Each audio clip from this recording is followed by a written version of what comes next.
أرأيت الذي يكذب بالدين فذلك الذي يدع اليتيم ولا يحض على طعام المسكين فويل للمصلين الذين هم عن صلاتهم ساهون الذين هم يراءون ويمنعون الماعون آمنت بالله صدق الله مولانا العظيم وصدق رسوله النبي الكريم الأمين۔ حمد و صلات کے بعد آپ حضرات کے سامنے قرآن مجید فرقان حمید میں سے سورہ ماعون تلاوت کرنے کا شرف حاصل کیا۔ رب ذوالجلال کی بارگاہ سے دعا ہے کہ خالق کائنات اس سورہ مبارکہ کے متعلق صحیح گفتگو کرنے کی توفیق عطا فرمائے اور ہم سب کو سن کر عمل پیرا ہونے کی توفیق عطا فرمائے۔ عزیزان محترم،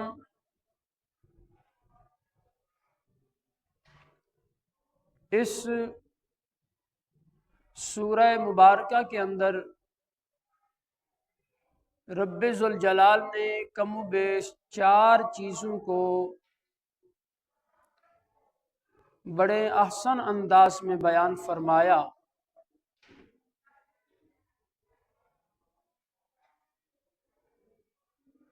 اور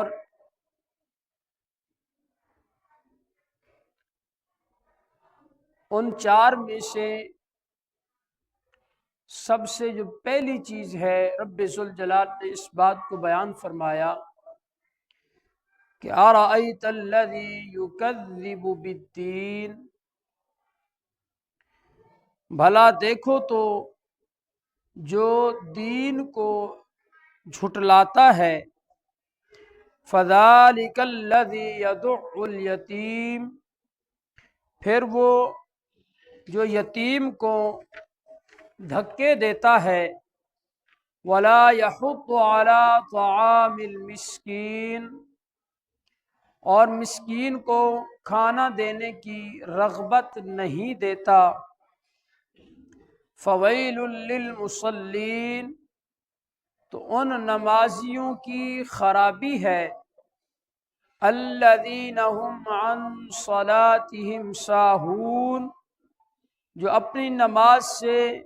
بھولے بیٹھے ہیں، الَّذِينَ هُمْ يُرَاءُونَ،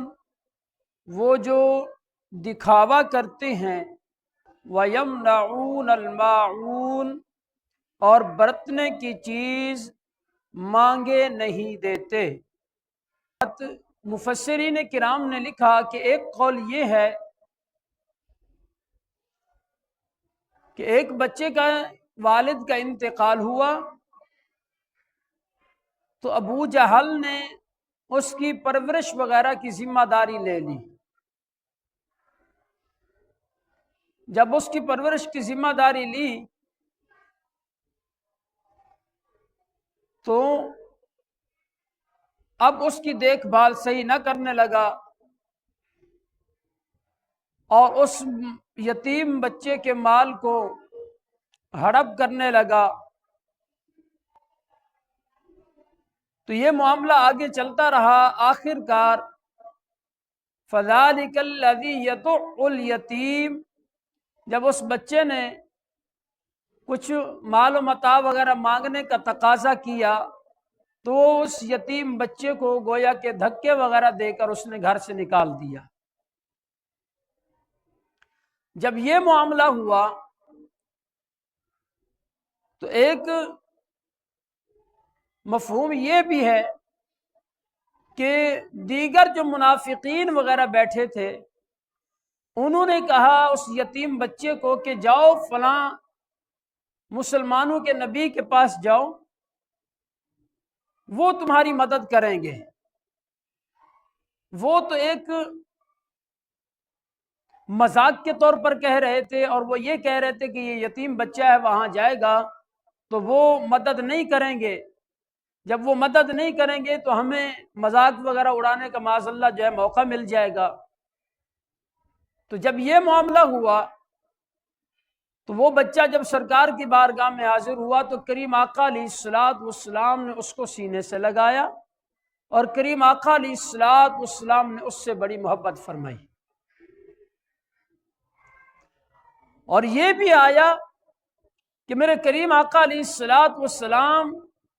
نے جب اس سے اتنی بڑی محبت و شفقت فرمائی، پھر دیگر سارے معاملات جو ہے وہ میرے کریم آقا علیہ الصلوۃ والسلام نے دیکھے۔ چنانچہ فرمایا وہ جو دین کو جھٹلاتا ہے، یعنی ابو جہل وغیرہ، تو وہ دین کو جھٹلانے والے، وہ منافقین، وہ کفار، جب وہ دین کو جھٹلاتے ہیں تو ان کے دل سے خوف خدا ختم ہو گیا، ان کے دل میں خوف خدا وغیرہ کچھ بھی نہ رہا، لہذا ان کے دلوں میں پھر احساس بھی نہیں رہتا۔ جس کے دل میں خوف خدا نہ ہو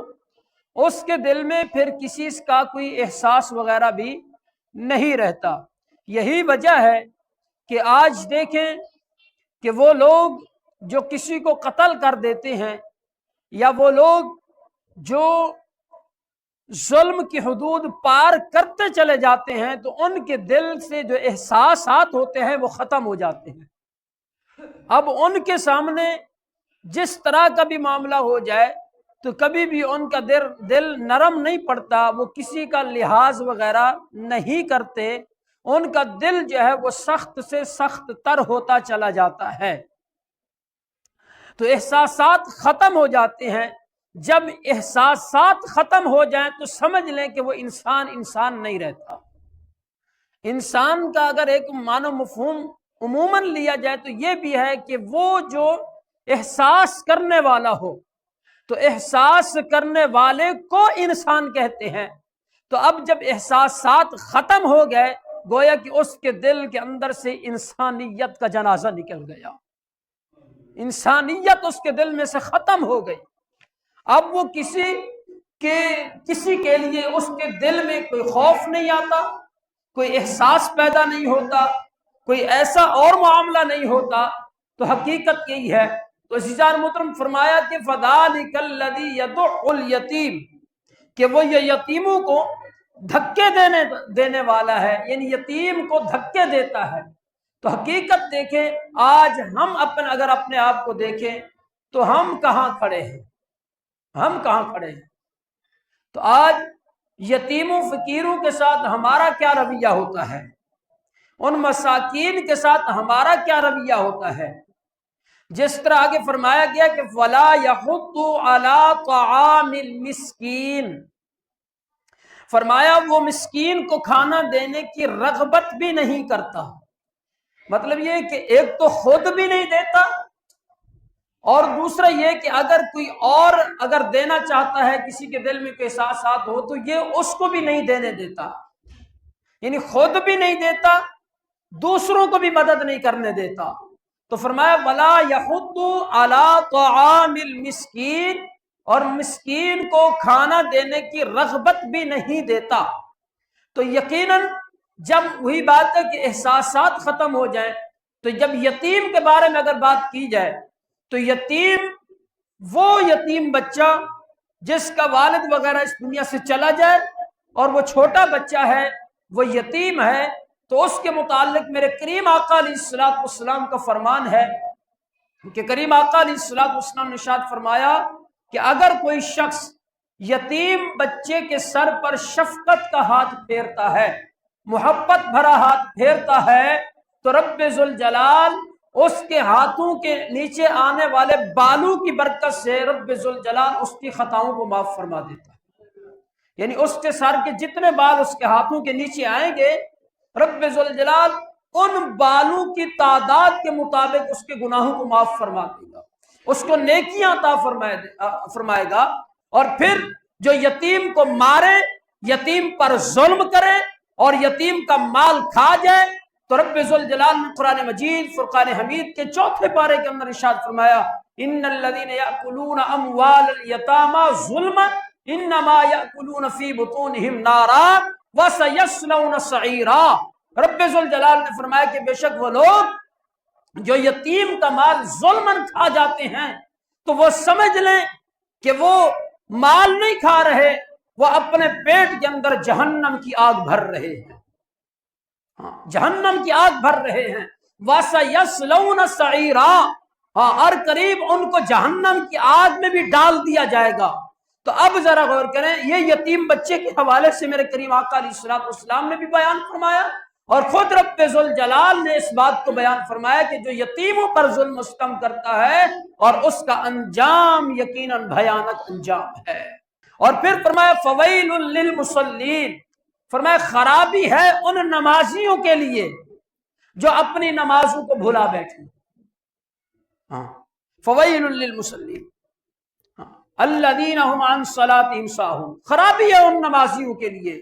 جو اپنی نمازوں کو بھلا بیٹھے۔ بھلا بیٹھنے کا مطلب کیا ہے؟ کبھی پڑھ لی کبھی نہیں پڑھی، دل آیا تو پڑھ لی، دل آیا تو نہیں پڑھی، کبھی دل کے اندر آیا تو ایک آدھی نماز دل میں پڑھ لی، کبھی آیا تو وہ ایک بھی نہ پڑھی، اور کبھی کبھار کوئی اور معاملات، یعنی اپنی نماز کے اندر چوری کرنے والا، اپنی نماز کو ترک کرنے والا۔ اور یاد رکھیے گا جو نماز کو ترک کرنے والا ہوتا ہے، جان بوجھ کر نماز کو ترک کرنے والا ہوتا ہے، تو یاد رکھیے کہ قیامت کے دن جو سب سے پہلے حقوق اللہ کے اعتبار سے جو رب ذوالجلال کی بارگاہ میں قیامت کے دن جو پہلا سوال حقوق اللہ کا کیا جائے گا وہ نماز ہوگی، وہ نماز ہوگی۔ نماز کے متعلق سب سے پہلے قیامت کے دن سوال ہوگا حقوق اللہ کے اعتبار سے، اور حقوق العباد کے اعتبار سے سب سے پہلا حساب قیامت کے دن خون کا ہوگا۔ جس نے کسی کا قتل کیا ہوگا، جس نے کسی کا خون بہایا ہوگا، تو قیامت کے دن حقوق العباد کے اعتبار سے سب سے پہلا حساب و کتاب خون کا ہوگا، اور حقوق اللہ کے اعتبار سے سب سے پہلا حساب و کتاب نماز کے متعلق ہوگا۔ اگر نماز کے اندر جو ہے معاملہ درست رہا، سلامت رہا، تو پھر سمجھ لے آگے رب ذوالجلال کی کرم نوازی اس پر ہو جائے گی۔ اگر اسی میں ہی خامیاں رہی، کوتاہیاں رہی، تو پھر اس میں گرفت ہو سکتی ہے۔ تو عزیزان محترم اب ذرا غور کیجئے کہ رب ذوالجلال نے جس طرح نمازی لوگوں کے لیے رب ذوالجلال نے انعامات و اکرامات کا اعلان فرمایا، تو وہیں پر ان کے لیے وعیدات کا بھی ذکر ہے، وعیدات کا بھی ذکر ہے۔ اور جہنم کی وادیوں میں سے ایک وادی ہے ویل، اور ایک وادی ہے غیر۔ یہ وادیاں جو ہیں فرمایا گیا یہ ان لوگوں کے لیے رب ذوالجلال نے بنائی ہیں جو بے نمازی ہیں، جو اپنی نمازوں کو چھوڑ دیتے ہیں۔ ایک تو وہ ہے کہ جو نماز پڑھتا ہی نہیں ہے، اور ایک وہ ہے کہ جو کبھی پڑھ لی کبھی نہیں پڑھی۔ اب یہ نماز یہ حقوق اللہ ہے، روزہ حقوق اللہ ہے، جس کے اوپر زکوٰۃ فرض ہے یہ فرض زکوٰۃ حقوق اللہ ہے، جس کے اوپر حج فرض ہے یہ حج حقوق اللہ ہے، یہاں اور حلال چیزوں کو حلال سمجھنا یہ حقوق اللہ ہے، حرام کو حرام سمجھنا یہ حقوق اللہ ہے، منکرات کو منکرات سمجھنا یہ حقوق اللہ ہے۔ تو یاد رکھیے گا جن چیزوں کو رب ذوالجلال نے کرنے کا حکم دیا ان کو جائز سمجھنا یہ حقوق اللہ ہے، جن سے منع کیا ان کو حرام سمجھنا یہ حقوق اللہ ہے۔ اگر کوئی ان کی پامالی کرے گا تو یہ رب ذوالجلال کی بارگاہ میں اس کا جواب دہ ہوگا۔ جب تک ان کو ادا نہیں کرے گا تو یاد رکھیے گا اس وقت تک اس کو جواب دینا پڑے گا۔ اور رہا حقوق العباد کا معاملہ، کسی کا مال چھین لیا، کسی کو تھپڑ مار دیا، کسی کے بازو توڑ دیا، کسی کو زخمی کر دیا، کسی کے دیگر معاملات کر لیے، یہ سارے حقوق العباد ہیں۔ جب تک حقوق العباد کوئی معاف نہیں کرے گا یا پھر ان کی ادائیگی نہیں کرے گا تب تک وہ معاف ہونے والے نہیں ہیں۔ اب توبہ کی بات کریں، اگر توبہ کی شرائط میں بھی میرے کریم آقا علیہ الصلوۃ والسلام نے اور ہمارے علماء نے اس بات کو بیان فرمایا۔ ریاض الصالحین حدیث پاک کی کتاب ہے، جب اس کے اندر صاحب ریاض الصالحین نے باب التوبہ کا آغاز فرمایا تو شروع میں انہوں نے ان شرائط کو بیان فرمایا، ان شرائط کو بیان فرمایا۔ فرمایا شرط یہ ہے کہ جو اس سے کمی کوتاہی ہوئی ہے حقوق اللہ کے معاملے میں یا حقوق العباد کے معاملے میں، تو اگر حقوق اللہ کے معاملے میں جو اس سے خطا سرزد ہوئی ہے، پہلی بات اس میں یہ ہے کہ وہ اپنی خطا پر شرمندہ ہو۔ ہاں، آج تو ہم نماز بھی نہیں پڑھتے، کوئی شرمندگی نہیں ہوتی، روزہ نہیں رکھتے، کوئی شرمندگی نہیں ہے، زکوٰۃ نہیں دیتے، کوئی شرمندگی نہیں ہے۔ ہاں، کون ایسا بندہ آج نظر آئے گا آپ کو کہ جو نماز نہیں پڑھے گا لیکن وہ شرمندہ ہوگا کہ میری نماز چھوٹ گئی ہے، میں کسی کو منہ دکھانے کے قابل نہیں رہا؟ کوئی شرمندگی نہیں ہے ہمیں۔ لیکن چار لوگوں کے درمیان جو ہے وہ کی ایسی بات ہو جائے تو ہم بڑے شرمندہ ہو جاتے ہیں، جی اس نے میرے بارے میں یہ بات کر دی ہے، مجھے بہت شرمندگی ہو گئی، اب میں لوگوں کے سامنے منہ کیسے دکھاؤں گا؟ لوگوں کے سامنے یہ چار باتیں ہو گئی تو لوگوں کے سامنے منہ دکھانے کے لیے اپنے آپ کو چھپا رہا ہے، تو ذرا یہ بھی تو سوچنا کہ رب ذوالجلال کی تو اتنی نافرمانیاں کر کے بیٹھا ہے، کبھی اس پر بھی تو نے شرمندگی کا اظہار کیا ہے یا نہیں کیا؟ اس کی ہمیں کوئی فکر نہیں، کوئی فکر نہیں ہے۔ تو اس لیے فرمایا فویل للمصلین، خرابی ہے ان نمازیوں کے لیے الذین هم عن صلاتهم ساہون، جو اپنی نمازوں کو بھلا بیٹھے ہیں۔ اور آگے فرمایا الذین هم یراؤون، ہاں فرمایا وہ جو دکھاوا کرتے ہیں۔ ہاں، اب اگر دکھاوے والے معاملات کے اندر آ جائیں، ہم 10 روپے بھی کسی کو دینے لگیں گے تو دکھا کے دیں گے کہ ہم 10 روپے دے رہے ہیں۔ نماز وغیرہ پڑھنے کے لیے بھی بسا اوقات ایسا ہوتا ہے کہ لوگ دکھاوے کے لیے آتے ہیں، جی نفل پڑھنے کے لیے جا رہا ہوں تاکہ لوگوں کو پتہ چلے کہ میں نفل پڑھ رہا ہوں۔ چار لوگوں کو دیکھ کے قرآن پاک اٹھا کے پڑھنے لگ جائیں، بھائی میں قرآن پاک پڑھ رہا ہوں، چار بندوں کو دیکھتے ہوئے آئیں گے تو درود پاک پڑھنا شروع کر دیں، پہلے اگرچہ جو کچھ بھی اپنی زبان سے استعمال کر رہے ہوں تو کیا لوگوں کو دکھانے کے لیے کہ لوگوں کے سامنے میں یہ کروں۔ تو فرمایا الذین هم یراؤون، وہ جو دکھاوا کرتے ہیں، ریاکاری کرتے ہیں، اور ریاکاری کی بھی بہت بڑی سزا رب ذوالجلال نے قرآن مجید فرقان حمید میں بھی ارشاد فرمائی، اور میرے کریم آقا علیہ الصلوۃ والسلام نے بھی اپنے فرامین کے اندر اس بات کو بیان فرمایا۔ اور اگلی بات جو ہے وَيَمْنَعُونَ الْمَاعُونَ، اب اس پر اگر غور و فکر کریں وَيَمْنَعُونَ الْمَاعُونَ کیا ہے؟ فرمایا یمنعون الماعون، برتنے کی چیز مانگے بھی نہیں دیتے۔ تو اس کے متعلق علماء فرماتے ہیں کہ برتنے کی چیز سے مراد یہ ہے کہ یہ چھوٹی موٹی جو چیزیں ہوتی ہیں نا، چھوٹی موٹی چیزیں، ہاں کسی نے کہا یار وہ جی میرے گھر میں جو ہے نا وہ ماچس نہیں ہے تو ذرا مجھے ماچس دے دینا ہے، تو کسی نے کہا یار میرے گھر میں پانی نہیں ہے لہذا مجھے تھوڑا سا پانی دے دو، کسی نے کہا جی وہ میرے گھر میں فلاں چیز نہیں ہے اب مجبوری ہے تھوڑا مجھے یہ دے دو، یا پھر اس طرح کی دیگر چیزیں۔ یہ ہے وَيَمْنَعُونَ الْمَاعُونَ، فرمایا جو ایمان والے ہیں وہ ان چھوٹی موٹی چیزوں سے گویا کہ منع نہیں کرتے، ہاں لیکن یہ منافقین کی نشانیوں کو بیان فرمایا گیا کہ وَيَمْنَعُونَ الْمَاعُونَ، وہ چھوٹی چھوٹی چیزوں پر بھی منع کر دیتے ہیں۔ پانی اگر میرے گھر میں نہیں آ رہا، میں نے کسی کو کہا کہ ایک بالٹی پانی کی دے دو، منع کر دیا، نہیں دینی، تو فرمایا ایسے لوگوں کے لیے خرابی ہے۔ اور ایک جگہ پر میں پڑھ رہا تھا، اس میں میرے کریم آقا علیہ السلام کا ایک بیان جو ہے فرمان آیا، وہ فرمان کیا تھا؟ فرمایا اس سے مراد پانی اور آگ ہے، پانی اور آگ ہے۔ جب علماء نے اس کی وضاحت کو بیان فرمایا پانی اور آگ سے مراد کیا ہے؟ فرمایا اس سے مراد، اس کا مطلب یہ ہے کہ اگر کسی کے گھر میں چولہا نہیں جل رہا تو آپ نے اس کو ماچس دے دی یا اس کو لکڑیاں دے دی یا کوئی چیز دے دی تاکہ اس کے گھر میں چولہا جل جائے اور وہ کھانا وغیرہ بنائے اور کھائے، تو میرے کریم آقا علیہ السلام نے فرمایا وہ جو تم نے ایک ماچس کی تیلی دی ہے نا اس کو، اور اس نے جا کر گھر کا چولہا جلایا، آگ جلائی، اور خود اپنے خرچے پر اس نے کھانا پکایا، کھایا، جو کچھ بھی کیا، تو سرکار علیہ السلام ارشاد فرماتے ہیں کہ جو کچھ اس نے کھایا پکایا ہے وہ سارے کے سارا ثواب تمہیں ملے گا، اس لیے کہ وہ تمہاری طرف سے صدقہ ہے، وہ تمہاری طرف سے صدقہ ہے۔ اور اگر کسی کے گھر میں پانی نہیں آ رہا تو آپ نے ایک بالٹی پانی کی اس کو دے دی، اس نے اس سے بھی کھانا وغیرہ بنا لیا یا اس نے کپڑا وغیرہ دھو لیا یا کوئی اور ایسا کام کر لیا، تو فرمایا اب جب تک اگر اس نے کپڑا دھویا اب کپڑا دھویا، اس کپڑا دھو کر جو اس سے اس نے نمازیں پڑھی، اب گویا کہ وہ کپڑا دھویا، کپڑا پاک کیا، اس سے اس نے نمازیں پڑھی، اب اس کو ثواب تو مل ہی مل رہا ہے، لیکن ساتھ ساتھ میں آپ کو بھی ثواب مل رہا ہے، اس لیے کہ آپ نے کپڑا پاک کرنے کے لیے اس کو پانی دیا ہے، پانی دیا ہے۔ لیکن اگر آج کل ہم معاملات کو اس کو دیکھیں تو حقیقت یہ ہے کہ جس طرح آج کل علاقے میں معاملات چل رہے ہیں، تو اس پر جو ہے وہ ایک شرعی مسئلہ میں بیان کر رہا ہوں آپ کے سامنے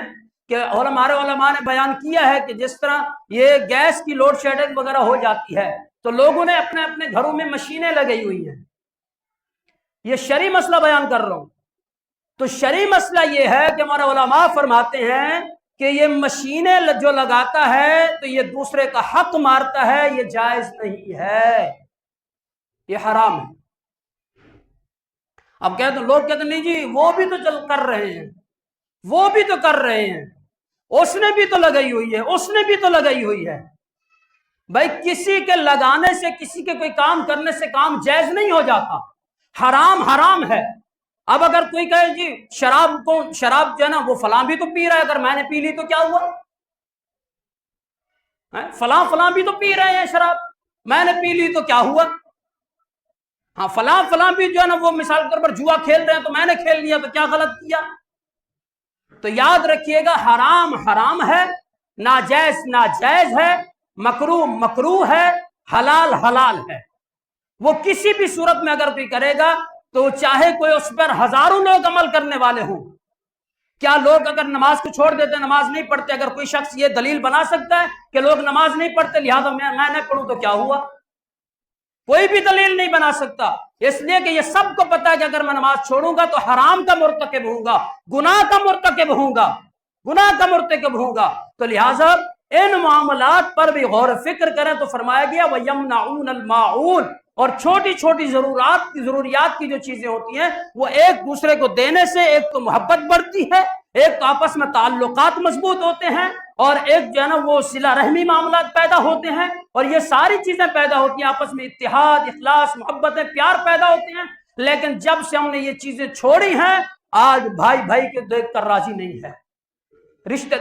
دار کو دیکھ کر راضی نہیں ہے، پڑوسی کو دیکھ کر راضی نہیں ہے۔ اس کی مین وجہ کیا ہے؟ مین وجہ یہی ہے کہ ہم نے اللہ اور اس کے رسول کی تعلیمات کو چھوڑ دیا ہے۔ آج پڑوسی کا نہیں ہے، بھائی کا نہیں ہے، بسا اوقات ایسی بھی صورتحال پیدا ہو جاتی ہے بیٹا باپ کے ساتھ نہیں ہوتا، باپ بیٹے کے ساتھ نہیں ہوتا، اولاد ماں باپ کے ساتھ نہیں ہوتی، ماں باپ اولاد کے ساتھ فیور میں کھڑے ہونے کے لیے تیار نہیں ہوتے۔ بسا اوقات ایسی صورتیں بھی پیدا ہو جاتی ہیں، لیکن یہ صورتیں پیدا کس نے کی، کیوں ہوئی، کیسے ہوئی؟ یقیناً اس کا ایک ہی جواب ہے، وہ جواب یہی ہے کہ جب ہم نے اللہ اور اس کے رسول کے فرامین کو چھوڑا، ہم نے قرآن و حدیث کو چھوڑا، ہم نے صرف اور صرف دنیا کو ترجیح دی، تو یہ ساری چیزیں ہمارے درمیان پیدا ہو گئی، اور جس کی وجہ سے ہم آئے روز ذلت و پستی کی طرف جو ہے وہ دھکیلے جا رہے ہیں، اور ہمیں جو ہے نا دھکیلا جا رہا ہے، اور ہم بالکل اسی طرف جو ہے نا راستے کو اختیار کر کے جا رہے ہیں۔ آج جو ہے نا اولاد کو ماں باپ کی عزت و وقار کا پتہ نہیں ہے، اور اسی طرح جو ہے نا بھائی کو بھائی کا پتہ نہیں ہے، بہن کو بہن کا پتہ نہیں ہے، اولاد کو ماں باپ کی فکر نہیں ہے، ماں باپ کو اولاد کی فکر نہیں ہے۔ یہ ساری چیزیں ہمارے جو درمیان پیدا ہوئی ہیں، یقیناً یہ اسی چھوٹے چھوٹے گناہوں کی وجہ سے ہوئی ہے۔ جب انسان چھوٹا گناہ کرتا ہے اس کا حوصلہ بڑھتا ہے، پھر وہ کل کو اس سے بڑا کرتا ہے، پھر جب اس سے حوصلہ بڑھتا ہے اس کا، پھر اس سے بڑھ کر وہ اور بڑا گناہ کرتا ہے، آخرکار پھر وہ حرام کے اندر بھی مرتکب ہو جاتا ہے، تو اس کو کوئی فکر ہی نہیں ہوتی۔ لیکن ایک بات میں پھر عرض کروں گا، آپ کی یہ ساری رات کی عبادت کرنا ایک طرف، اور آپ کا فرض نماز ادا کرنا ایک طرف، آپ اپنے فرائض کو ترجیح دیں۔ جب آپ اپنے فرائض کو ترجیح دیں گے تو یہ نوافل خود بخود پھر آپ کے دل کے اندر ان کی محبت و اخلاص پیدا ہو جائے گا، اور رب ذوالجلال کی رحمت بھی آپ پر برسے گی۔ نمازوں میں فکر نہیں ہے، فرائض کی فکر نہیں ہے، تو پھر نوافل کو ادا کرنا جو ہے وہ اس کا ثواب دینا نہ دینا یہ تو میرے رب کا معاملہ ہے، لیکن یاد رکھیے گا وہ بے فائدہ و بے سود ہوگا جب تک کہ فرائض کی پابندی نہیں ہوگی۔ تو ان راتوں کے آنے کا مقصد کیا ہوتا ہے کہ بندہ رب ذوالجلال کی بارگاہ سے جو ہے وہ توبہ استغفار کرے، جو فرائض واجبات وغیرہ کے معاملات میں کمی کوتاہی ہو جاتی ہے وہ رب کی بارگاہ میں توبہ استغفار کر کے ان کی پابندی کرنے کی جو ہے